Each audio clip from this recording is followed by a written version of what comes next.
نحمدہ و نصلی علی رسولہ الکریم اما بعد۔ صحیح البخاری کتاب بدء الوحی باب کیف کان بدء الوحی الی رسول اللہ صلی اللہ علیہ وسلم، حدیث نمبر 5۔ قال حدثنا موسیٰ بن اسماعیل قال حدثنا ابو عوانہ قال حدثنا موسیٰ بن ابی عائشہ قال حدثنا سعید بن جبیر عن ابن عباس فی قوله تعالی لا تحرک بی لسانک لتعجل به۔ امام بخاری رحمہ اللہ کے شیخ موسیٰ بن اسماعیل، ان کی کنیت ابو سلمہ موسیٰ بن اسماعیل التبوذکی نام ہے، نسبت ہے، صحاح ستہ کے سکہ راویوں میں سے ہیں۔ 223 ہجری کے اندر ان کی وفات ہے۔ قال حدثنا ابو عوانہ وضاح بن عبداللہ یشکری مراد ہیں، کنیت ابو عوانہ سے مشہور و معروف ہیں۔ یہ بھی صحاح ستہ کے سکہ راوی ہیں، جرجان سے قید ہو کر یہ آئے تھے۔ ان کے مالک یزید بن عطا نے انہیں اختیار دیا کہ اگر آپ آزادی چاہتے ہیں تو آزاد ہو جائیں، اگر حدیث کے لکھنے پر اپنے آپ کو معمور کرنا چاہتے ہیں تو اس کا انتخاب کر لیجئے۔ چنانچہ انہوں نے آزادی کی بجائے اپنے آپ کو حدیث لکھنے پر اپنے آپ کو معمور کر لیا تھا۔ تہذیب الکمال جلد 3 30 صفحہ 448 پر ان کے مکمل حالات دیکھیے۔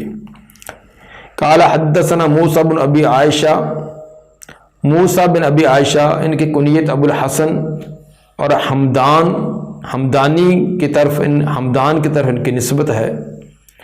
قال حدثنا سعید بن جبیر، سعید بن جبیر مشہور تابعی ہیں اور بہت سارے صحابہ سے ان کی لقاء اور ان سے علم حاصل کرنا ثابت ہے۔ عن ابن عباس، ابن عباس رضی اللہ عنہما سے بیان کرتے ہیں۔ اب ابن عباس مراد عبداللہ بن عباس بن عبد المطلب ہیں، نبی صلی اللہ علیہ وآلہ وسلم کے چچا زاد تھے اور شیب ابی طالب میں ہجر سے 3 سال پہلے پیدا ہوئے اور 71 سال کی عمر میں 68 ہجری میں طائف کے اندر وفات ہوئی۔ نبی صلی اللہ علیہ وآلہ وسلم نے ان کے لیے خاص دعا کی تھی کہ اللہم فقہہ فی الدین وعلمہ التاویل، یا اللہ ان کو دین کی سمجھ اور قرآن کی تفسیر عطا فرما۔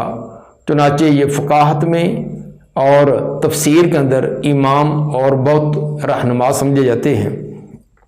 1660 روایات ان سے مروی ہیں اور صحیح بخاری و مسلم کے اندر 195 اور صحیح بخاری کے اندر 120 روایات ان سے آئی ہیں۔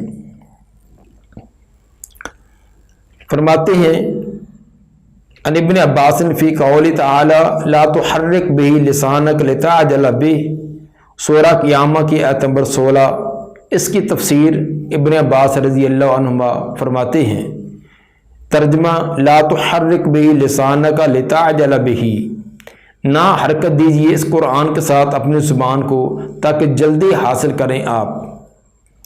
جب جبریل علیہ السلام وحی لے کر آتے اور وہ وحی سناتے تو آپ فوراً جلدی پیچھے دہرانے کی کوشش کرتے، اس خدشے کی وجہ سے کہ کوئی لفظ آگے پیچھے نہ ہو جائے۔ تو آپ کو یہ تلقین کی گئی کہ آپ کو یہ پریشان ہونے کی ضرورت نہیں، صرف توجہ سے سنتے رہیں، پورا کا پورا قرآن آپ کے سینہ میں محفوظ کرنا، پھر آپ کی زبان پر جاری کر دینا، یہ ہمارے ذمہ ہے۔ اسی کے بارے میں بیان کیا جا رہا ہے۔ فرماتے ہیں کہ کان رسول اللہ صلی اللہ علیہ وسلم یعالج من التنزیل شدتا، کہ رسول اللہ صلی اللہ علیہ وآلہ وسلم قرآن کے نزول کے وقت شدت محسوس کرتے، بڑی مشقت محسوس کرتے۔ وکان مما یحرک شفتیہ، اور اس مشقت میں سے ایک یہ بھی تھا کہ آپ جلدی ہونٹوں کو حرکت کرتے۔ یہ جلدی ہونٹوں کو حرکت دینا کہ کوئی لفظ مجھ سے رہ نہ جائے، تو پوری توجہ سے سننا، پھر زبان سے دہرانا، تو یہ بڑی کوشش ہوتی اور ہر بات کی طرف توجہ ہوتی کہ کوئی لفظ آگے پیچھے نہ ہو، تو یہ ایک مشقت والا انداز اپنے آپ کو آپ محسوس کرتے۔ مشقت کی کئی ایک وجوہات ہو سکتی ہیں۔ ایک تو قرآن خود ہی، قرآن کو قول ثقیلہ کہا گیا کہ یہ ثقیل اور بھاری کلام ہے، اللہ کی بڑی عظیم کلام ہے، تو اس کو سننا اور حفظ کرنا یہ خود ہی ایک ثقیل معاملہ تھا۔ دوسرا، فرشتے سے یہ کلام وصول کرنی ہے جو کہ ہم جنس نہیں ہے۔ ہم جنس انسان کا انسان سے بات چیت کرنا، گفتگو کرنا، کوئی علمی چیزیں لینا دینا یہ آسان ہے، لیکن دو غیر ہم جنس ہو، دوسری مخلوق ہو، ان سے لینا واقعی ایک مشقت کا باعث ہوتا ہے۔ اور تیسری وجہ، آپ کو بولنے کا خدشہ ہوتا کہ کوئی لفظ رہ نہ جائے، تو پوری توجہ سے سننا بھی اور سنتے سنتے ساتھ ساتھ اس کو دہرانے کی بھی کوشش کرتے۔ یہ تمام کے تمام اسباب تھے جن کے وجہ سے آپ کچھ تنگی اور مشکل محسوس کرتے۔ فقال ابن عباس فانا احرکهما لکم کما کان رسول اللہ صلی اللہ علیہ وسلم یحرکهما۔ ابن عباس رضی اللہ عنہما نے یہ تفسیر اپنے شاگردوں کو سناتے اور بیان کرتے وقت فرمایا کہ میں بھی تمہارے لیے حرکت دیتا ہوں ہونٹوں کو، جس طرح کہ رسول اللہ صلی اللہ علیہ وسلم حرکت دیتے تھے۔ یعنی انہوں نے وہ عملی شکل اپنے شاگردوں کے سامنے بیان کی کہ نبی صلی اللہ علیہ وآلہ وسلم ہونٹوں کو ایسے جلدی جلدی حرکت دیتے جیسے کوئی آدمی تیز رفتاری سے کوئی چیز ہونٹوں سے ادا کرے۔ تو گویا کہ استاد اپنے شاگرد کو جس طرح زبانی چیز بتلائے، اسی طرح عملی طور پر ہاتھ سے، زبان سے، ہونٹ سے، آنکھوں کے اشاروں سے، یہ بھی ایک علم پہنچانے کا، علم ابلاغ کرنے کا ایک طریقہ ہے۔ تو استاد کو یہ چیزیں بھی استعمال کرنی چاہیے، اور شاگرد کو بھی جب تعلیم دی جا رہی ہے، پڑھایا جا رہا ہے، تو پورا کا پورا استاد کی طرف متوجہ ہونا چاہیے۔ جس طرح استاد کی زبان سے علم حاصل ہوتا ہے، اسی طرح استاد کے اشارات سے بھی علم حاصل ہوتا ہے۔ تو یہ بعض طالب علموں کی یہ غلط عادت ہوتی ہے کہ جب استاد زبانیں پڑھا رہا ہے تو اس وقت وہ کتاب پر سر جھکائے بیٹھے ہوتے ہیں، اور جب استاد کتاب سے اس کا ترجمہ کرے، عبارت پڑھے، اس وقت استاد کی طرف دیکھنا شروع کر دیتے ہیں۔ تو اس طرح کے جو طالب علم ہوتے ہیں وہ صحیح کما حق و علم حاصل نہیں کر سکتے۔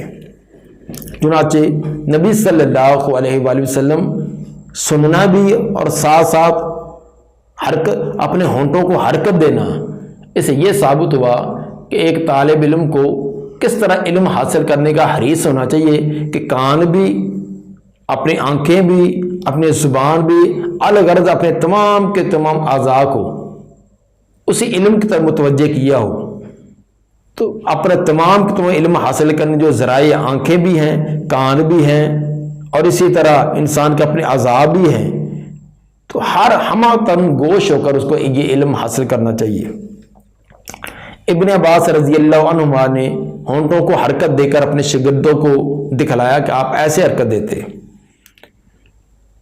وقال سعید انا احرکهما کما رأیت ابن عباس یحرکهما۔ حضرت سعید بن جبیر رضی اللہ رحمہ اللہ، انہوں نے اپنے شاگردوں کو یہ روایت سناتے ہوئے یہ کہا کہ میں بھی تمہیں حرکت ہونٹوں کو دیکھ کر دکھلاتا ہوں جس طرح کہ ہمارے استاد ابن عباس نے یہ حرکت دیکھ کر ہمیں دکھلایا۔ جس طرح پہ شاگردوں نے خود علم حاصل کیا تھا، اسی طرح آگے اپنے شاگردوں کو طرف منتقل کرنے کے لیے بھی وہی طریقہ اپنایا۔ یہ ایک فطرتی بات ہے کہ شاگرد جو اسلوب استاد سے زبان سے ادا کرنے کا، ہاتھوں کے اشارات یا دیگر چیزیں سیکھتا ہے، آگے بھی اپنے شاگردوں کو اسی طرح ہی منتقل کرتا ہے۔ اس سے ایک تو استاد کو بھی چاہیے کہ اپنے حرکات و سکنات تمام کی طرح بڑی مہذب رکھے، بیٹھنے کا، اٹھنے کا، کتاب وصول کرنے کا، کتاب طالب علم کو دینے کا، کھولنے کا، بند کرنے کا، یہ تمام چیزیں بڑی مہذب انداز سے ہونی چاہیے۔ بچہ ایک ایک حرکات و سکنات استاد کی وہ نقل کرتا ہے۔ تو اب دیکھیے کہ جس طرح ابن عباس رضی اللہ عنہما نے ہونٹوں کو حرکت دی۔ اس طرح ان کا شاگرد یعنی حضرت سعید بن جبیر، انہوں نے بھی جب اپنے شاگردوں کو یہ روایت سنائی تو انہوں نے بھی اسی طرح اپنے ہونٹوں کو حرکت دی۔ اس کو محدثین کے اصطلاح کے اندر مسلسل کہتے ہیں، مسلسل بتحریک شفتین، یعنی ہر استاد جیسے روایت بیان کرتے وقت یہ حرکت کرتا تھا تو وہ آگے بیان کرنے والا بھی اسی طرح تسلسل سے وہ تذکرہ کرتا جائے۔ اس کو تسلسل یا مسلسل حدیث کہتے ہیں۔ فانزل اللہ تعالی، اس وقت اللہ تعالیٰ نے یہ آیت نازل کی، لا تحرک بہ لسانک لتعجل بہ، نہ حرکت دیں آپ اس کے ساتھ اپنی زبان کو تاکہ جلدی جلدی حاصل کریں۔ ان علینا جمعہ و قرآن، بے شک ہمارے ذمے ہے اس قرآن کو آپ کے سینہ میں جمع کر دینا، پھر آپ کے زبان پر پڑھانا۔ قال جمعہ لکا صدرک و تقرأہ، فرماتے ہیں اس کا معنی کہ جمع کرے گا یہ تمام کا تمام آپ کا سینہ اس کو، اور پھر آپ اس کی قرات بھی کریں گے، زبان سے ادا بھی کر سکیں گے۔ چنانچہ فیضا قرأناہ فاتبع قرآنہ، جب ہم پڑھیں اس کو تو پیروی کریں اس کے پڑھنے کی۔ جب یہ قرآن پڑھا جائے تو آپ صرف توجہ سے سنیں، جب ہم قرات کریں، ہم پڑھیں، قرات کی نسبت اللہ تعالیٰ نے اپنی طرف کی ہے۔ حالانکہ قرات کرنے والے جبریل علیہ السلام ہوتے تھے، چونکہ جبریل علیہ السلام اللہ کے پیغام رساں، اللہ کے قاصد ہوتے تھے، تو قاصد جو کام کرے گا اس کے نسبت اصل مالک کی طرف ہی ہوتی ہے۔ تو گویا کہ جبریل کے پڑھنے کو اللہ نے اپنا پڑھنا قرار دیا، کیونکہ یہ اللہ ہی نے تمام کے تمام ان کو یہ تعلیمات دے کر بھیجا۔ فاتبع قرآن، تو ان کے پڑھنے کی، قرات کی اتباع کریں۔ قرات کی اتباع کا مطلب پوری توجہ سے، بڑے انہماک سے اس کو سننا۔ چنانچہ کیسے کی اس کی تفسیر ابن عباس فرماتے ہیں، قال فاستمع لہ، اس کو بڑی توجہ سے سنیں، وانصت، اور خود بھی خاموش رہیں، خود خاموش رہنا، توجہ سے سننا۔ چنانچہ پھر کیا ہوا، ثم ان علینا بیانا، پھر بے شک ہمارے ذمے ہے اس کو بیان کرنا۔ تین چیزیں، ایک تو پورا کا پورا قرآن آپ کے سینہ میں جمع کر دینا، دوسرا زبان سے جاری کر دینا، تیسرا اس کا بیان، اس کا مطلب، اس کا مفہوم وہ پورا کا پورا سمجھا دینا، تاکہ آپ اپنی امت کو اس کو زبانی طور پر بھی اور عملی طور پر بھی اس کو بیان کر سکیں۔ اس کی تفسیر ابن عباس نے یہ فرمائی، ان علینا ان تقرأہ، بے شک ہمارے ذمے ہے کہ آپ اس قرآن کی قرات کریں گے۔ فکان رسول اللہ صلی اللہ علیہ وسلم بعد ذالک، چنانچہ اس تعلیم کے بعد جب یہ آپ کو فرما دیا گیا کہ جب قرآن پڑھا جائے آپ نے توجہ سے خاموشی سے سننا ہوگا، ساتھ ساتھ دہرانے کی کوشش نہیں کرنی، یہ پورا کا پورا معجزاتی طور پر آپ کے سینہ میں محفوظ کرنا، زبان پر جاری کرنا، اس کا مطلب اور مفہوم واضح کر دینا، یہ سارا ہمارے ذمے ہے۔ اور یہ تمام اللہ کی طرف سے نبی صلی اللہ علیہ وسلم کو معجزہ دیا گیا تھا کہ قرآن کو سنتے ہی آپ کو حفظ ہو جاتا، بغیر دہرانے کے، بغیر ساتھ ساتھ کہنے کے، سننے سے ہی پورا کا پورا حفظ بھی، اور پورے صحیح تلفظ کے ساتھ اس کی آگے قرات کرنا، اور اس کی پوری تفسیر، اس کا مطلب مفہوم یہ سمجھنا بھی۔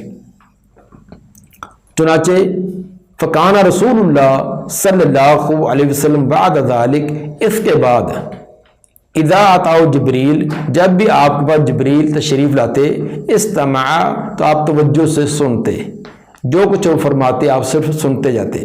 فَإِذَا انطَلَقَ جبریل، جب جبریل علیہ السلام پڑھ کر سنا کر چلے جاتے، فَقَرَأَهُ النَّبِيُّ صلی اللہ علیہ وسلم كَمَا قَرَأَهُ، تو آپ صلی اللہ علیہ وآلہ وسلم بھی اسی طرح قرآن کی قرات کرتے جس طرح جبریل علیہ السلام نے آپ کو قرات کر کے سنائی ہوتی۔ اس حدیث سے یہ بھی ثابت ہوا کہ اللہ تعالیٰ نے فرمایا کہ ثم ان علینا بیانا، اس کا بیان بھی ہمارے ذمے ہے، کیونکہ سینے میں جمع کر دینا اور اس کا قرات کا تذکرہ پیچھے کر دیا کہ ان علینا جمعہ و قرآن، کہ سینے کا اندر جمع کرنا پھر اس کا پڑھانا، یہ ہمارے ذمے۔ تیسری چیز اور بیان کہ ثم ان علینا بیانا، اس کا بیان بھی ہمارے ذمہ۔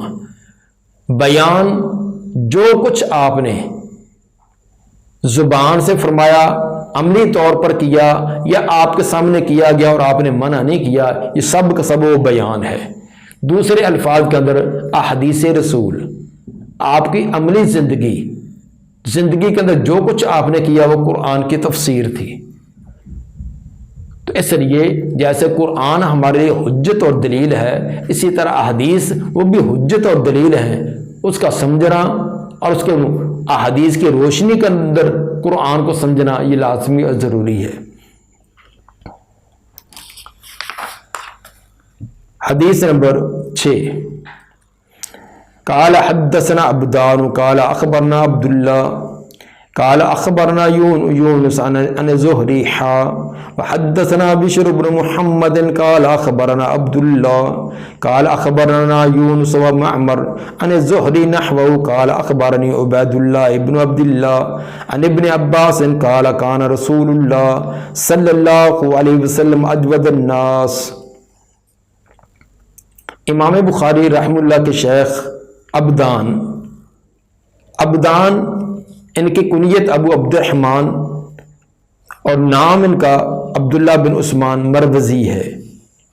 چونکہ کنیت ابو عبد الرحمن ہے، کنیت کے اندر بھی عبد کا لفظ ہے اور نام ان کا عبداللہ، نام کے اندر بھی عبد کا لفظ ہے۔ کنیت اور نام کے اندر عبد کا لفظ، اسی وجہ سے ان کو عبدان یہ مشہور ہو گئے، یعنی دو عبد، جس کے نام اور کنیت کے اندر عبد آتے ہیں تو دو عبد والا۔ تو یہ عمدۃ القاری جلد 1 صفحہ 74 پر انہوں نے توجیہ یہ بیان کی ہے۔ عبدان کے بعد جب مطلق طور پر عبداللہ نامی راوی آئے تو اس سے مراد عبداللہ بن مبارک ہوتے ہیں۔ ہاں البتہ اگر عبداللہ بن مبارک کے علاوہ کوئی اور ہو تو پھر اس کی وضاحت ہو جاتی ہے، صرف عبداللہ نامی آئے تو عبداللہ بن مبارک ہوتے ہیں۔ اس جگہ بھی اسی طرح ہے کہ عبدان جو کہتے ہیں اخبرنا عبداللہ، ہمیں خبر دی عبداللہ نے۔ عبداللہ بن مبارک بن واضح حنظلی مراد ہیں، جن کی کنیت ابو عبد الرحمن تھی، علم حدیث اور فقہ کے ماہر اور بہت بڑے سخی اور بہت بڑے مجاہد تھے۔ 118 ہجری کے اندر ان کی پیدائش ہے اور 181 کے اندر ان کی وفات ہے۔ قال اخبرنا یونس مراد یونس بن یزید ایلی ہیں۔ ان زہری، امام زہری کے حالات پہلے بیان کیے جا چکے ہیں۔ ابن شہاب زہری مراد ہیں۔ حاس مراد ہا تحویل کی ہے۔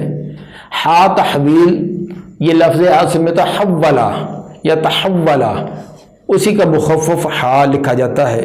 یہ محدثین کا ایک طریقہ کار ہے کہ سند کا کچھ حصہ بیان کر کے تو آگے سند دوبارہ پھر چینج کرتے ہیں، تبدیل کرتے ہیں، تو وہاں یہ ہا کا لفظ لکھتے ہیں کہ اتنی سند کے بعد دوبارہ ایک سند اور بھی دیکھیے، تو اس سند کے اندر اور اس سند کے اندر کچھ معمولی سا جو فرق ہے وہ بھی ایک مفید فائدہ دینے والا ہے، اس کو بھی مد نظر رکھیں۔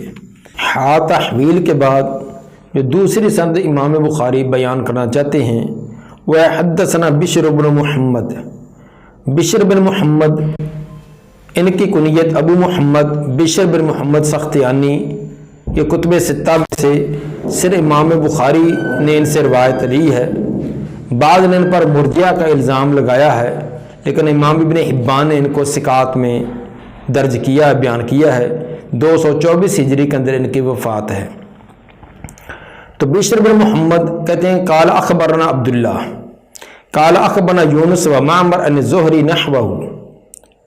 اب یہاں آپ ذرا فرق دیکھیے کہ امام بخاری کے دو شیخ اس روایت کو بیان کرنے والے ہیں، اور دونوں کے سند کے اندر جو فرق ہے وہ دیکھیں کہ جو عبدان ہے وہ کہتے ہیں اخبرنا عبداللہ قال اخبرنا یونس، وہ صرف یونس سے بیان کرتے ہیں، یونس آگے زہری سے۔ لیکن امام بخاری کے دوسرے شیخ بشر بن محمد وہ کہتے ہیں اخبرنا عبداللہ قال اخبرنا یونس و معمر عن زہری۔ تو گویا کہ بشر بن محمد جو بیان کرتے ہیں عبداللہ بن مبارک سے، وہ یونس اور معمر دونوں سے بیان کرتے ہیں، اور وہ آگے امام زہری سے۔ معمر سے مراد معمر بن راشد ازدی بصری ہیں۔ تو یہ تھا دونوں کے اندر ایک معمولی سا فرق، تو اس فرق کو واضح کرنے کے لیے امام بخاری یہ دوسری سند کا تذکرہ کیا۔ نحوہ کا لفظ کبھی مثلہ کبھی نحوہ، یہ دو لفظ استعمال کیے جاتے ہیں۔ مثل کا لفظ اس وقت استعمال کیا جاتا ہے جس وقت الفاظ میں اتحاد ہو، یعنی دونوں راویوں کے الفاظ ایک ہی ہوں، تو اس وقت محدثین مثلہ کا لفظ بولتے ہیں۔ نحوہ کا لفظ اس وقت بولتے ہیں جب مفہوم تو ایک ہو لیکن الفاظ میں فرق ہو، دونوں راویوں کے الفاظ کا تو کوئی معمولی سا فرق ہو لیکن معنی مفہوم ایک ہی ہو، اس وقت نحوہ کا لفظ بولتے ہیں۔ گویا کہ یہ جو روایت آگے درج کی جا رہی ہے یہ روایت عبدان کی ہے، جو عبدان نے عبداللہ بن مبارک سے اور انہوں نے آگے یونس اور زہری سے بیان کی، یہ وہ روایت ہے۔ جو بشر بن محمد نے بیان کی ہے وہ نہیں ہے، وہ اس کے الفاظ اس سے قدرے مختلف ہے، مفہوم اس کا بھی یہی ہے۔ قال اخبرنی عبید اللہ بن عبداللہ عبید اللہ بن عبداللہ یہ فقہائے سبع میں سے ہیں، حضرت عمر بن عبدالعزیز رحمہ اللہ کا یہ اساتذہ میں سے ہیں، اور 99 ہجری کے اندر ان کی وفات ہے۔ عن ابن عباس قال کان رسول اللہ صلی اللہ علیہ وسلم اجود الناس، ابن عباس رضی اللہ عنہما فرماتے ہیں کہ رسول اللہ صلی اللہ علیہ وسلم تمام لوگوں سے زیادہ سخاوت کرنے والے تھے۔ اجود الناس تمام سے زیادہ جود و سخا۔ جود کے کئی ایک معنی ہیں، ایک معنی تو اس کا ہوتا ہے کہ بغیر سوال کے دینا، بغیر مانگنے کے دے دینا۔ اگر کسی نے مانگا پھر دینا وہ جود نہیں ہے، تو جود و سخا یہ ہوتی ہے کہ بغیر مانگنے کے ضرورت مند کو دے دینا۔ دوسرا اس کا معنی ہوتا ہے کثرت سے دینا، جود کا معنی کثرت سے دینا۔ بارش کو بھی اس لیے یہ اس لفظ سے تعبیر کیا جاتا ہے کیونکہ وہ بھی موسلا دھار برستی ہے اور بہت زیادہ برستی ہے۔ اور تیسرا معنی اس کا یہ بھی ہوتا ہے کہ جو چیز لائق ہو، جس کو لائق ہو اس کو دینا۔ جو چیز لائق ہے، کسی موقع پر کسی کو کپڑا دینا مناسب ہوتا، کسی کو کھانا دینا بہتر ہوتا، کسی کو روپیہ پیسہ دینا ہوتا ہے، تو جس چیز کی ضرورت ہے اور جس کو ضرورت ہے اس کو دینا، اس کو جود کہتے ہیں۔ یہ تمام معنی علامہ کرمانی جلد 1 صفحہ 50 پر انہوں نے اپنی تفسیر کے اندر اپنی شرح کے اندر لائے ہیں۔ وَكَانَ أَجْوَدُ مَا يَكُونُ فِي رمضان، اور سب سے زیادہ آپ سخاوت کرتے جب رمضان ہوتا، حین یلقوا جبریل، جب جبریل علیہ السلام آپ سے ملاقات کرتے۔ رمضان کے اندر جب جبریل علیہ السلام آپ کے پاس آتے تو اس وقت سب سے زیادہ آپ سخاوت کرنے والے ہوتے۔ وَكَانَ يَلْقَاهُ فِي كُلِّ لَيْلَةٍ مِّن رمضان، وہ جبریل آپ کو ملا کرتے تھے رمضان کی ہر رات میں۔ یلقا کا فاعل جبریل اور ہو ضمیر مفعول نبی کی طرف۔ جبریل علیہ السلام آپ کو ملتے فی کل لیلۃ، ہر رات رمضان کی۔ دن کے وقت چونکہ اور آپ کی مصروفیات بہت زیادہ تھی، دعوت و تبلیغ کی، لوگوں کے معاملات حل کرنے کی اور لوگوں کو دین سکھلانا، پڑھنے پڑھانے کے بڑے سلسلے، تو رات کو کچھ تنہائی میسر ہوتی، دیگر مشغولیات سے کچھ فراغت ہوتی، تو یہ ایک بہترین وقت ہوتا، تو اس وقت جبریل علیہ السلام آ کر آپ سے دور کرتے۔ ثابت ہوا کہ رات کے وقت قرآن کا دور کرنا یہ زیادہ مفید ہے۔ فیدارس القرآن، چنانچہ وہ آپ سے قرآن کا دور کرتے۔ یدارس کا معنی ہوتا ہے ایک پڑھے اور دوسرا سنے، جس کو ہمارے یہاں دور کہتے ہیں۔ فلا رسول اللہ صلی اللہ علیہ وسلم اجود بالخیر من الریح المرسلہ، رسول اللہ صلی اللہ علیہ وسلم زیادہ سخاوت کرنے والے ہوتے خیر و بلائی کے کاموں میں، تیز ہوا سے بھی، تیز چلنے والی ہوا سے بھی آپ زیادہ جود و سخا کرنے والے ہوتے ہیں۔ جس طرح تیز ہوا کا فائدہ ہوتا ہے، تیز ہوا کا فائدہ یہ ہوتا ہے کہ ہر ایک کو ہوا پہنچتی ہے اور ہر جگہ پہنچتی ہے۔ تیز ہوا ہر جگہ اور ہر ایک اسے فائدہ حاصل کرتا ہے۔ تو نبی صلی اللہ علیہ وآلہ وسلم کی سخاوت بھی ایسی ہوتی کہ ہر جگہ اور ہر ایک کو اس کا فائدہ پہنچتا۔ البتہ جو بیمار دل ان کو فائدہ نہ پہنچے گا۔ ٹھنڈی ہوا صحت مند آدمی کے لیے بڑی خوش کن ہوتی ہے، بڑی ان کو خوب بلی ہوتی ہے اور ان کو فریش کر دیتی ہے، تو جو بیمار ہے، بخار کا مریض ہے، تو اس کو ٹھنڈی ہوا لگے گی تو اس نے اور بیمار ہونا ہے۔ تو جن کے ایمان کے اندر کمزوری تھی یا ایمان تھا ہی نہیں، تو ان کو تو نبی کی سخاوت، وہ سخاوت اور روپے پیسے کی شکل میں ہو، وہ علم کی شکل میں ہو، یا دیگر آپ کے اخلاق حسنہ کی ہو، تو آپ کے جو صاف شفاف دلوں والے ایمان جن کے دلوں میں تھا، تو وہ تو اس سے بڑے بھرپور فائدہ حاصل کرتے۔ لیکن جو منافقین کا ٹولہ تھا، یہودی تھے، دوسرے بے دین قسم کے لوگ تھے، ان کو اس طرح کی باتیں سن کر اور ان کو آگ لگتی اور پریشان ہوتے۔ یہ تو اپنی ان کی قسمت ہوئی نا، بارش تو برستی ہے، لیکن کوئی زمین جو میرا ہوتی ہے، اچھی ہوتی ہے، اس کو میں طرح طرح کی نباتات اگتی ہیں، اس کے اندر سبزیاں اگتی ہیں، پھول اگتے ہیں، لیکن کوڑے کی جگہ، گندی جگہ، اس کے اندر تو وہی گندی چیزیں اگیں گی، اس کے اندر بدبو اور تفنو زیادہ بڑھے گا۔ تو بہرحال نبی صلی اللہ علیہ وآلہ وسلم کی سخاوت یہ عام ہوتی اور ہر ایک کے لیے ہوتی۔ قرآن کا آپ جبریل علیہ السلام آپ کے ساتھ دور کرتے، یعنی جبریل علیہ السلام پڑھتے آپ سنتے، یا آپ پڑھتے جبریل سنتے۔ اس میں کیا حکمت تھی کہ جبریل علیہ السلام ہر رات آتے اور آپ کے ساتھ دور کرتے؟ اس کے اندر کئی ایک حکمتیں اہل علم نے بیان کی ہیں۔ ایک تو یہ کہ آپ نے جو قرآن پہلے حفظ کیا ہوتا تھا، حفظ اور تلفظ، اس کے اندر پختگی پر یقین ہو جاتا ہے کہ جب دوسرے کو سنا لیا جائے، یہ تک حفاظ جو ہیں جنہوں نے رات کو پارا تراویح میں سنانا ہو تو وہ پہلے سنا کر جاتے ہیں، جب سناتے ہیں تو ان کو بڑا اعتماد اور یقین ہو جاتا ہے کہ یہ ہمیں یاد ہے، تلفظ بھی اس کا درست ہے۔ اگر کتنا بھی ماہر قسم کا جب اس نے دور نہیں کیا، کسی کو سنایا نہیں، تو اس کو بے چینی اور اضطراب بھی رہتا ہے۔ تو آپ ایک تو یہ سنانے کی وجہ سے پختگی اور تلفظ کے اندر آپ کو یقین ہو جاتا۔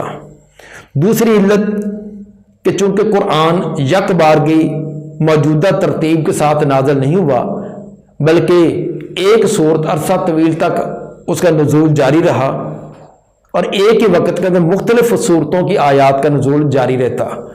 مثلا سورۃ البقرہ کی اس کی آیات کا نزول بھی جاری ہے، سورہ آل عمران کا بھی ہے، سورۃ النساء کا بھی ہے۔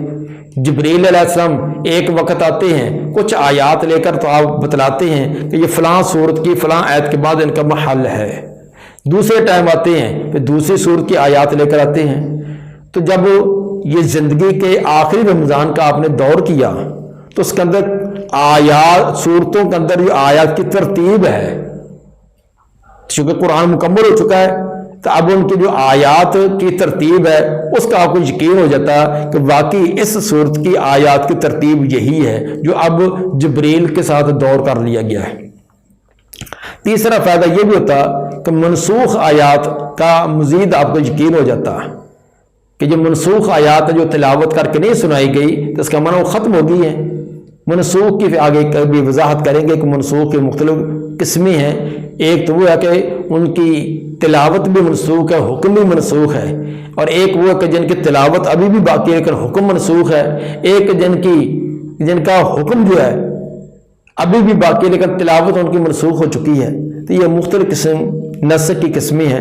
تو بہرحال ایک فائدہ یہ بھی ہوتا ہے آپ کو منسوخ آیات کا یقین ہو جاتا ہے کہ واقعی فلاں فلاں آیات منسوخ ہیں۔ اور چوتھا ایک فائدہ یہ بھی کہ امت کے لیے یہ ایک اسوہ ہے کہ قرآن کا سنانا یہ تو وہ عظیم کام ہے کہ جو نبی صلی اللہ علیہ وآلہ وسلم و جبریل علیہ السلام بھی دور کرتے تھے، تو امت کو تو بلاولا یہ کام کرنا چاہیے، خصوصاً حفاظ جنہوں نے قرآن آگے سنانا ہو تو ان کو تو لازمی یہ دور کر کے جانا چاہیے تاکہ ان کو بڑا یقین ہو اور کسی قسم کی کوئی غلطی کا ان کو وہم نہ رہے۔ اللہ تعالیٰ سے دعا ہے کہ ہمیں نبی صلی اللہ علیہ وآلہ وسلم کے فرامین کو صحیح طرح سمجھ کر ان کے مطابق عمل کرنے کی توفیق عطا فرمائے۔